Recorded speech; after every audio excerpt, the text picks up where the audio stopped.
Assalamualaikum warahmatullahi wabarakatuh. Kami dari kelompok 18 mata kuliah Statistika Pendidikan yang akan menyampaikan materi tentang uji dua sampel tidak berhubungan atau independent t-test. Yang mana materi tersebut akan disampaikan oleh dua orang, yaitu yang pertama Claire Eve Hanatasa Febian dan yang kedua Suhrotul Latifah. Di sini kami akan menyampaikan 5 poin penting, yaitu yang pertama tentang pengertian uji independent t-test, yang kedua kegunaan uji independent t-test, yang ketiga contoh masalah uji independent t-test, yang keempat langkah-langkah ujian independent t-test menggunakan SPSS, dan yang kelima interpretasi uji independent t-test. Baik, langsung saja kita ke materi pertama, yaitu yang akan disampaikan oleh saya sendiri, Suhrotul Latifah, dengan NIM 1917404041.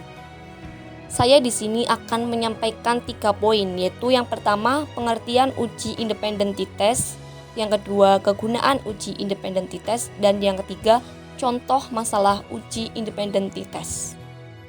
Baik, langsung saja kita ke materi yang pertama, yaitu pengertian uji independent t-test. Pengujian hipotesis dengan bantuan SPSS adalah independent sample t-test. Independent sample t-test digunakan untuk menguji signifikansi beda rata-rata dua kelompok. Tes ini juga digunakan untuk menguji pengaruh variabel independen terhadap variabel dependen. Prinsip pengujian uji ini adalah distribusi data harus normal. Jika data dalam penelitian ini berdistribusi normal, maka pengujian hipotesis diuji dengan independent sample t-test.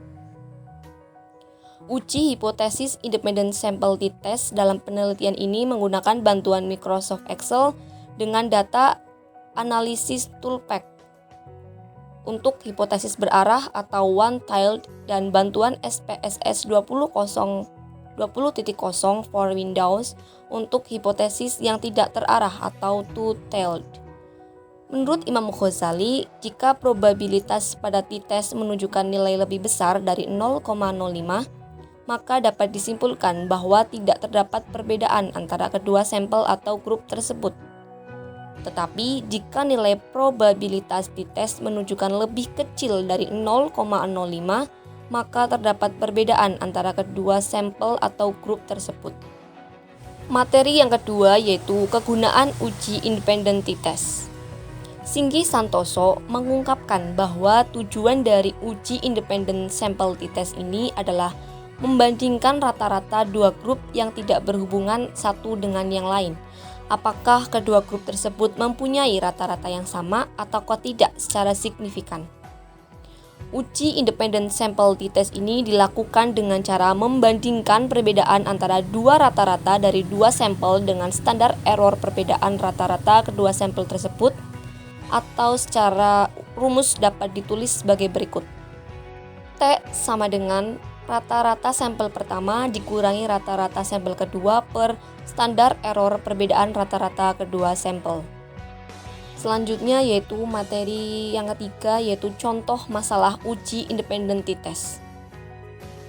Triwiyanti menyatakan bahwa independent sample t-test adalah jenis uji statistika yang bertujuan untuk membandingkan rata-rata dua grup yang tidak saling berpasangan atau tidak saling berkaitan. Tidak saling berpasangan dapat diartikan bahwa penelitian dilakukan untuk dua subjek sampel yang berbeda. Prinsip pengujian ini. Materi selanjutnya yaitu contoh masalah uji independent t-test. Menurut Triwiyanti menyatakan bahwa independent sample t-test adalah jenis uji statistika yang bertujuan untuk membandingkan rata-rata dua grup yang tidak saling berpasangan atau tidak saling berkaitan. Tidak saling berpasangan dapat diartikan bahwa penelitian dilakukan untuk dua subjek sampel yang berbeda. Prinsip pengujian uji ini adalah distribusi data harus normal. Uji ini digunakan untuk menentukan apakah dua sampel yang tidak berhubungan memiliki rata-rata yang berbeda. Jadi tujuannya adalah membandingkan rata-rata dua grup yang tidak berhubungan satu dengan yang lainnya. Apakah kedua grup tersebut mempunyai nilai rata-rata yang sama ataukah tidak sama secara signifikan. Sama seperti uji statistik parametrik yang lainnya, uji independent sample t-test menggunakan persyaratan data yang digunakan harus berdistribusi normal. Uji normalitas bisa dilakukan dengan melihat nilai z-score, kurtosis atau skewness, Kolmogorov-Smirnov, dan sebagainya. Apabila data tidak normal, bisa dilakukan transformasi data terlebih dahulu, kemudian diuji normalitasnya lagi.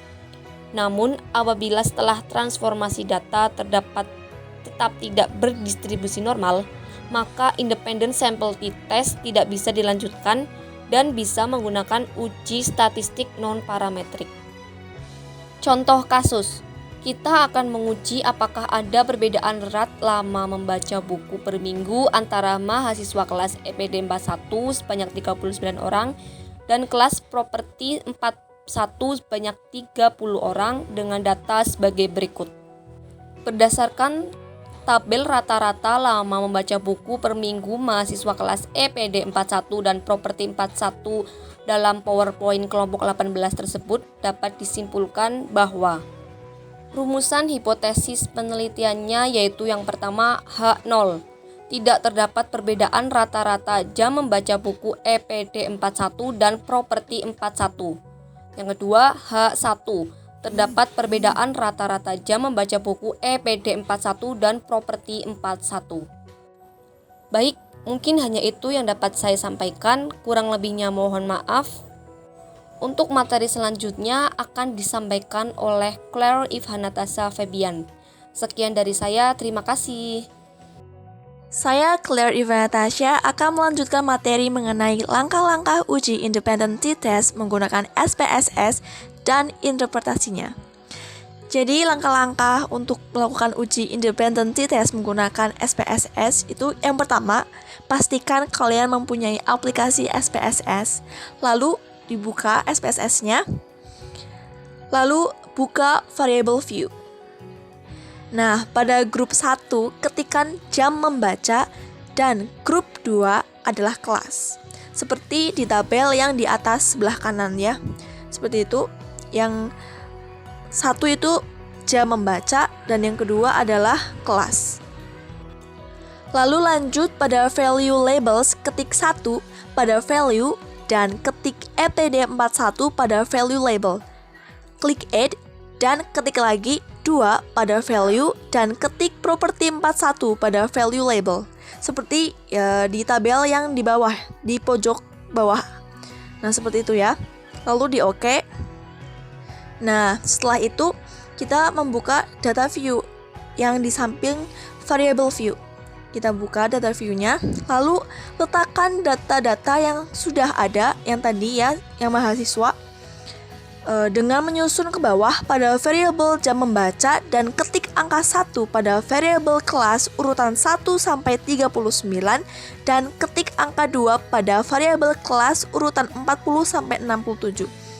Nah, itu seperti yang di tabel sebelah kiri ya. Langkah selanjutnya adalah kita kembali lagi kepada variable view. Kita klik menu analyze, lalu compare means. Setelah itu klik independent sample t-test. Nah, setelah itu akan muncul tampilan seperti di kotak dialog independent sample t-test. Di situ kita akan menemukan test variable S dan grouping variable. Kita masukkan jam membaca pada kolom test variable S dan kelas pada kolom grouping variable. Nah, cara memasukkannya itu gampang. Tinggal klik panah yang atas itu untuk test variable S dan panah yang bawah itu untuk grouping variable. Setelah itu klik define groups, lalu akan muncul tampilan seperti di kotak dialog define groups. Pada grup 1 kita ketik angka 1 dan di grup 2 angka 2. Setelah itu kita klik continue dan klik OK. Selanjutnya adalah interpretasi uji independent t-test. Output grup statistiknya akan menjadi seperti ini. Ya, berdasarkan tabel grup statistik kolom N diketahui jumlah jam membaca untuk kelas EPD 41 adalah sebanyak 39 mahasiswa, sementara untuk kelas properti 41 adalah sebesar 28 mahasiswa. Dengan demikian, secara deskriptif, statistik dapat disimpulkan bahwa ada perbedaan rata-rata lama membaca per minggu mahasiswa atau MEAN untuk kelas EPD 41 adalah sebesar 4,68, dan ini sudah dibulatkan ya. Sementara untuk kelas properti adalah sebesar 5,54. Dengan demikian, secara deskriptif, statistik dapat disimpulkan bahwa ada perbedaan rata-rata hasil belajar jam membaca per minggu antara mahasiswa kelas EPD 41 dan properti 41. Selanjutnya ada output independent sample test. Nah, di sini kita bisa melihat ada Levene's test for equality of variances, lalu ada equal variances assumed, ada seek-to-tell. Seek itu singkatan dari signifikansi. Lalu ada mean difference. Nah, berdasarkan output itu, diketahui bahwa signifikansi Levene's test for equality of variance adalah sebesar 0,101. Nah, ini tuh lebih besar dari 0,05. Maka dapat disimpulkan bahwa varian di antara kelas EPD 41 dan properti 41 adalah homogen atau sama. Selanjutnya di tabel tersebut juga ada mean difference dengan nilai sebesar 0,478. Nilai ini menunjukkan selisih antara jam membaca buku per minggu kelas EPD 41 dan properti 41 adalah sebesar 0,858. Jika nilai signifikansi atau sig lebih dari 0,05, maka H0 diterima dan H1 ditolak.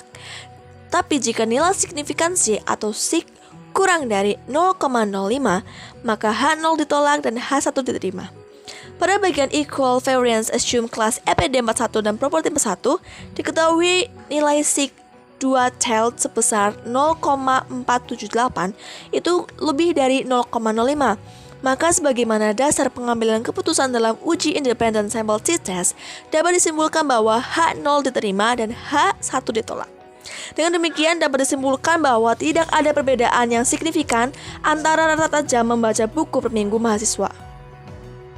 Sekian penjelasan materi mengenai uji dua sampel tidak berhubungan atau independent t-test dari kelompok kami. Kurang lebihnya kami mohon maaf. Terima kasih. Wassalamualaikum warahmatullahi wabarakatuh.